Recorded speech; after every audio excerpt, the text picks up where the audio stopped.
Di sila kali ini, kita akan ngomongin kenapa sebaiknya program MBG berhenti dulu untuk sementara. Setidaknya menurut gua untuk sementara. Banyak yang pengen untuk berhenti selamanya, tapi gua mau kasih argumen kenapa sebaiknya MBG berhenti dulu. Mari kita mulai.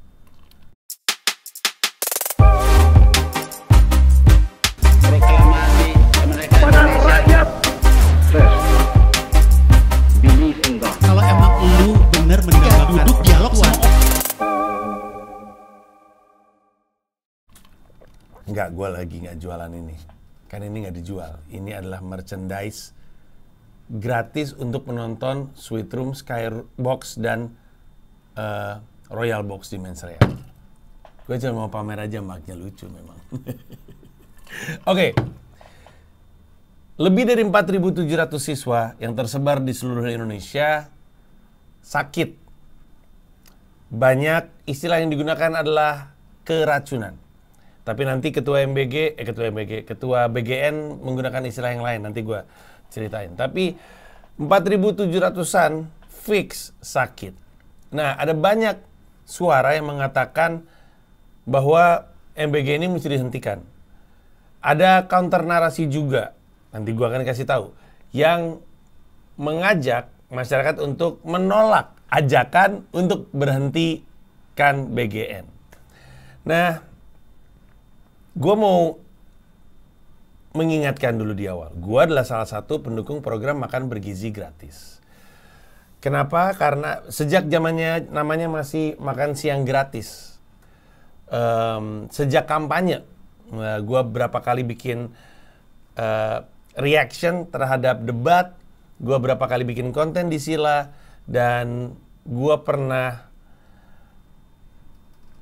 bikin opini ya / reaksi terhadap pembelaan Deddy Corbuzier terhadap makan bergizi gratis. Gue memang menertawakan cara dia ngebelanya, tapi gue jelasin gini cara belain yang benar, karena memang sampai dengan sekarang gue adalah orang yang setuju dengan program ini. Lo bisa cari di belakang video-videonya kenapa gue pro, tapi sederhananya adalah karena sejak lama, jauh sebelum Pilpres, gue peduli dengan isu stunting. Dan dasar dari kepedulian gue terhadap stunting, yang pertama kali diendus orang lewat pertunjukan gue yang judulnya Ternyata Ini Sebabnya, stand up comedy spesial yang bisa lo tonton, streaming di comedy.id. Sebelumnya itu, gue adalah duta untuk program Stop Pemiskinan. Stop Pemiskinan itu adalah program PBB untuk menghentikan 8 hal yang menciptakan pemiskinan. Nah, waktu itu gua dari 8 poin itu gua megang poin kesehatan ibu dan anak. Dan ini tahun 2000, gua mau bilang 2007 apa ya? Udah lama sekali. Jadi isu soal kesehatan anak itu dekat sama gue, apalagi gue punya yayasan Pita Kuning, yaitu Yayasan Kanker Anak, yang juga lahirnya 2007 secara yayasan, karena sebelumnya komunitas. Nah, karena gue punya kepedulian terhadap kesehatan anak, terus gue juga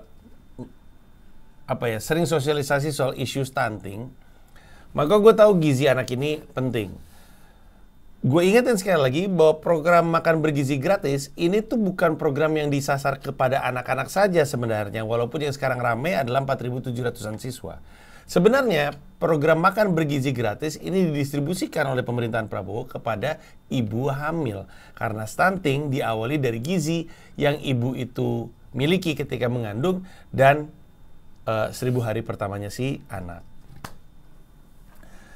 Ada juga pembicaraan dengan Zach Peterson. Dia adalah bos-bosan NGO yang fokus juga pada stunting. Ada di YouTube gue dalam bahasa Inggris memang ngobrolannya. Nah, itulah kenapa gue mendukung program makan bergizi gratis, karena emang dibutuhkan, gizi yang cukup dibutuhkan. Harus ada campur tangan pemerintah dalam hal ini. Gue sering menggunakan istilah ini. Kayak pemerintah campur tangan dalam penentuan harga pangan dengan adanya Bulog supaya harganya terjangkau, supaya nggak tercekik rakyat. Gue bilang di Mensreya bahwa pemerintah harus turun tangan untuk terlibat dalam penentuan harga perumahan komersil biar masyarakatnya bisa memiliki kebutuhan primernya, memenuhi kebutuhan primernya yaitu papan, yaitu rumah tempat tinggal. Termasuk dalam hal ini pemerintah, namanya juga kerja buat kita ya, harus terlibat, harus turun tangan, harus punya andil dalam penentuan gizi masyarakat Indonesia. Yang mana gue sering cerita kalau di Amerika Serikat sekolah juga ngasih makan gratis dan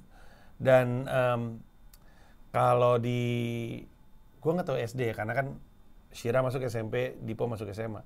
Itu tuh ya langsung ke kantin dikasih kayak nampan, ngambil satu persatu, terus pada makan. Dan memang harus diakuin makanannya nggak yang mewah gitu ya, tapi ya nggak menciptakan keracunan juga.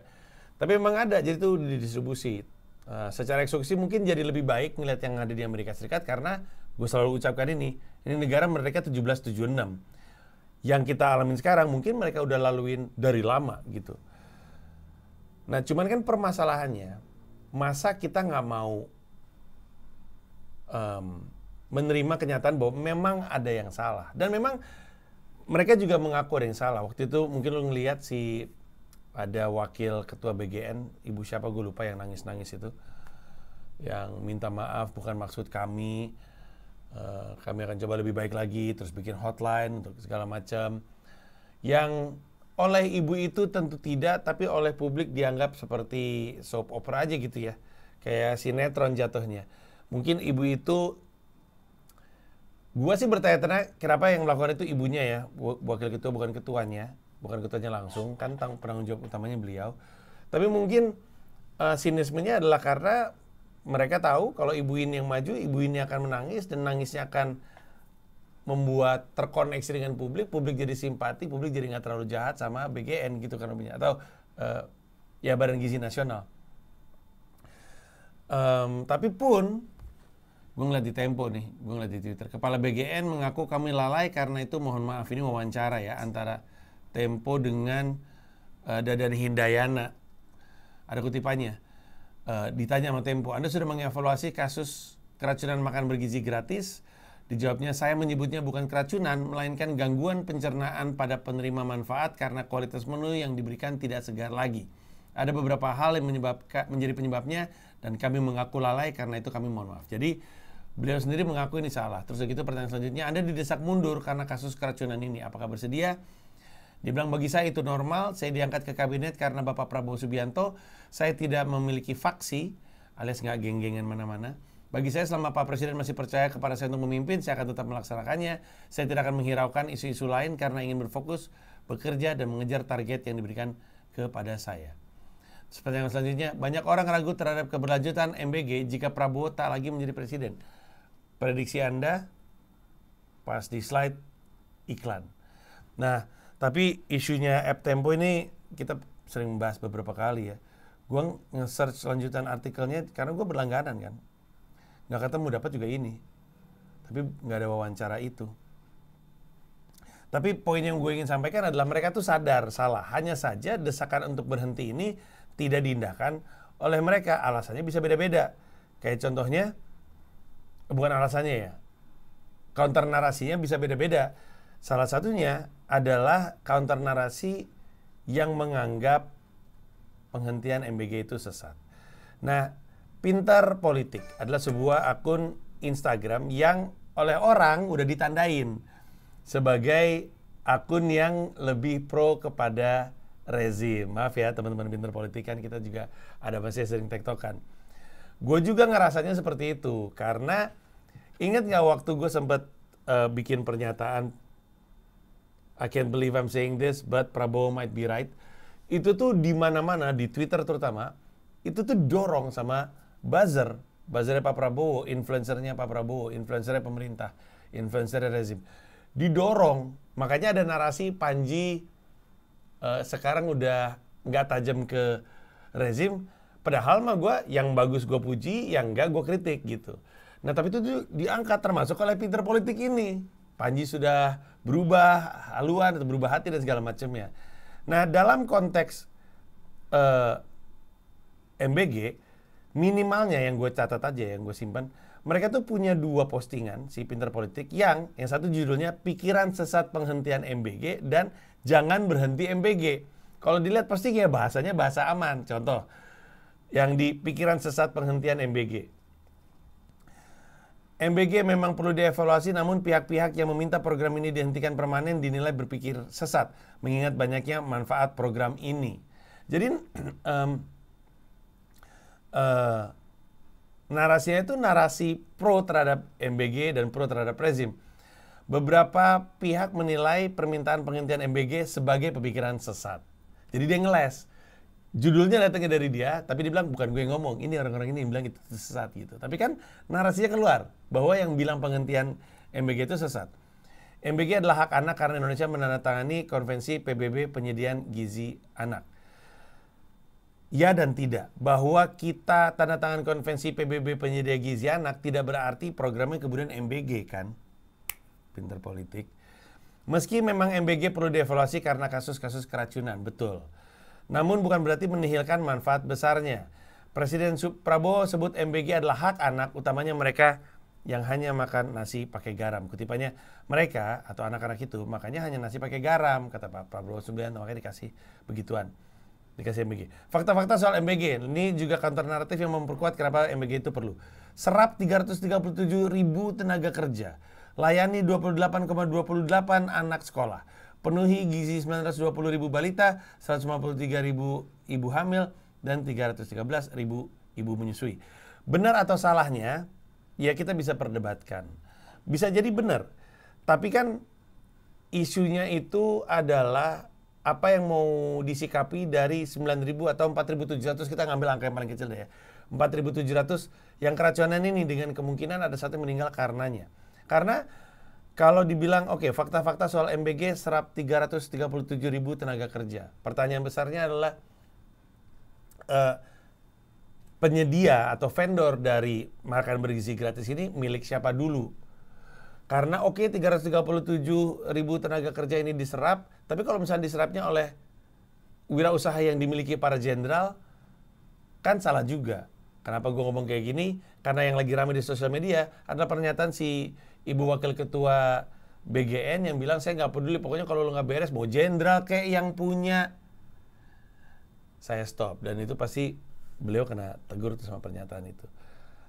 Layani 28,28 juta anak sekolah dan penuhi gizi 920.000 balita bukan sesuatu yang salah mungkin, tapi tidak menjawab apa yang kemudian mau dilakukan. Isunya kan adalah ini 4.700-an ini kenapa dan sikapnya seperti apa. Terus yang satu lagi tulisannya jangan berhenti MBG. Meski banyak kasus keracunan dan perlu evaluasi, MBG dinilai jangan sampai dihentikan karena datangkan manfaat bagi anak dan orang tua. Para orang tua nilai MBG perlu dievaluasi namun tidak dihentikan. MBG jadi kewajiban negara dan hak anak. Evaluasi penyimpangan dan tata kelola.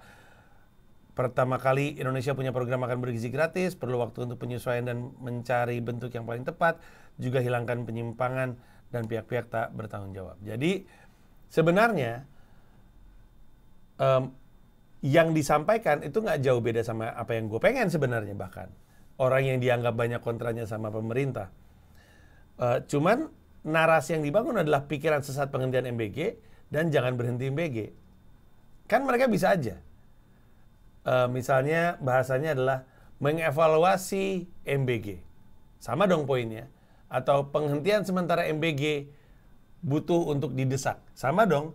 Cuman mereka menggunakan judul yang kontra terhadap ajakan atau desakan untuk menghentikan MBG. Jadi ada desakan dari publik, ada counter narasinya juga. Nah, publik semakin tidak dikasih kejelasan soal apa yang akan terjadi dengan MBG ini, dengan 4.700 yang keracunan, semakin nyari informasi sendiri berdasarkan apa yang dilempar oleh media. Salah satu yang paling rame belakangan ini adalah bahwa BGN itu disorot karena pejabatnya didominasi pensiunan tentara. Mayor Jenderal TNI Purnawirawan Lodewijk Pusung adalah Wakil Kepala Badan Gizi Nasional. Brigadir TNI Purnawirawan Sarwono adalah Sekretaris Utama Badan Gizi Nasional. Brigadir Jenderal TNI Purnawirawan Suhadi Samiran adalah Deputi Bidang Penyediaan dan Penyaluran. Krusial. Brigadir Jenderal TNI Purnawirawan Jimmy Alexander Adirman adalah Inspektur Utama Badan Gizi Nasional. Mayor Jenderal TNI Purnawirawan Dadang Hendra Yuda adalah Deputi Bidang Pemantauan dan Pengawasan.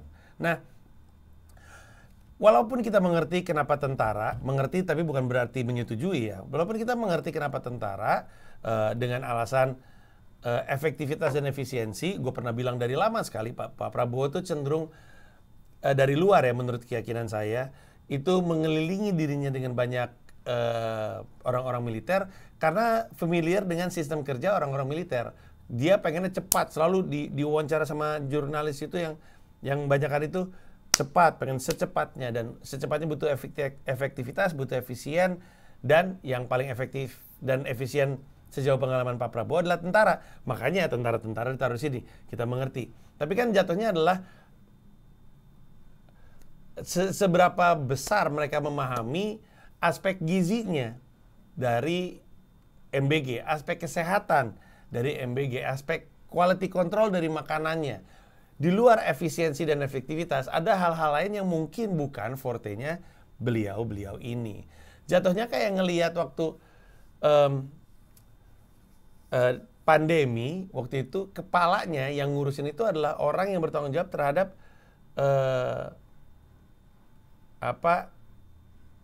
Menko Maritim, Marves ya, investasi gitu. Karena ngelihatnya perspektif terhadap penanganan pandeminya itu dampaknya terhadap iklim investasi, bukan kesehatan. Nah kan, ini kan pola yang berulang gitu. Bukan ngelihat dari aspek gizi, aspek kesehatan, akhirnya hanya ngelihat dari efisiensi, ujung-ujungnya kayak gini. Plus pemerintah punya PR sendiri untuk menentukan atau mengumumkan apakah benar ada bisnis-bisnis para jenderal di situ. Nah terus begitu rakyat juga kesel karena banyak kasus keracunan MBG ini belakangnya tuh petinggi BGN yang tak punya background ahli gizi. Contohnya Dadan Hindayana ini adalah seorang entomologis atau ahli serangga, bukan ahli gizi. Udah jadi joke anak-anak stand up nih. Brigjen Pol Sony Sonjaya, beliau adalah Wakil Kepala Badan Gizi Nasional tadi ya. Anggota Polri, Pati Bareskrim Polri, bukan ahli gizi. Bu Nani yang kemarin nangis-nangis, nih dia Bu Nani. Wakil Kepala Badan Gizi Nasional Bu Nani, ini bukan ahli gizi, beliau adalah seorang jurnalis dan politikus, wartawan perempuan ya. Tabloid Bangkit. Ada Purnawirawan TNI Angkatan Darat nih, tadi udah dibahas, Lodewijk Pusing. Terus ada lagi nih, tentara,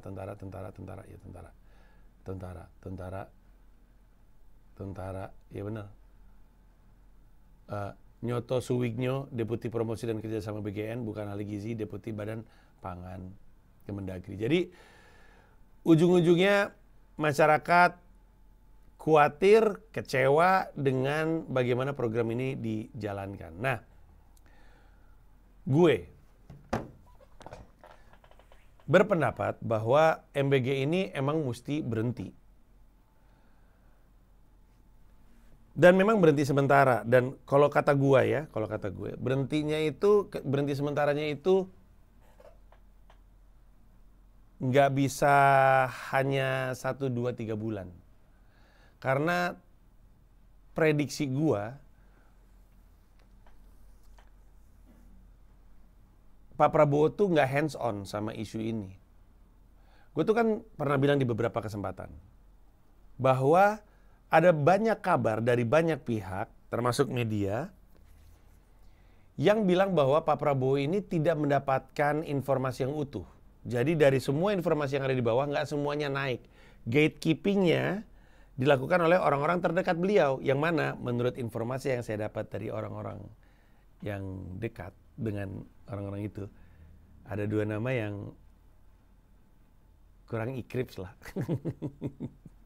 Jadi gitulah. Nah, tapi intinya adalah nggak semua informasi naik ke Pak Prabowo. Nah, tentu gue ngerti. Di sini aja anak buah gue juga nggak ngelempar semua masalah ke gue. Ada masalah yang mereka bisa selesaikan sendiri dengan narasi yang kurang lebih serupa. Jangan semua ke Mas Panji, kasihan dia masih banyak kerjaan lain. Yang kita bisa handle, ya kita handle sendiri. Nah, tapi kan kemudian kebijakan atau kebijaksanaan dalam menentukan apa yang naik dan apa yang tidak, ini mesti semakin baik. Dengan dasar argumen gua adalah, kalau Pak Prabowo tidak mendapatkan informasi yang lengkap akan apa yang terjadi di Indonesia, kita kehilangan kesempatan untuk bisa punya presiden yang memanfaatkan segenap kemampuannya untuk Indonesia. Bagaimana caranya Pak Prabowo bisa melakukan keputusan-keputusan terbaik kalau informasinya tidak terlengkap? Itu aja. Kita semua, kami semua, ini pengen Pak Prabowo bisa melakukan yang terbaik, mengoptimalkan kemampuan memimpinnya, pengambilan keputusannya, kemampuan strategi dan taktisnya untuk Indonesia. Tapi baik Pak Prabowo ataupun gua ataupun pemimpin yang lain kesulitan untuk melakukan itu kalau nggak dapat informasi utuhnya. Nah, jadi dasarnya adalah ingin mendapatkan hasil teroptimal dari kepemimpinan Pak Prabowo, tapi untuk itu informasi mesti naik. Nah, kebijaksanaan karena informasi apa yang nyampe ke Pak Prabowo ini sangat-sangat krusial. Ada yang bilang jangan nyampe ke atas ntar marah-marah. Jangan nyampe ke atas nanti ada keputusan gegabah. Apapun itu, MBG adalah program andalan beliau. Beliau harus hands on menurut gua.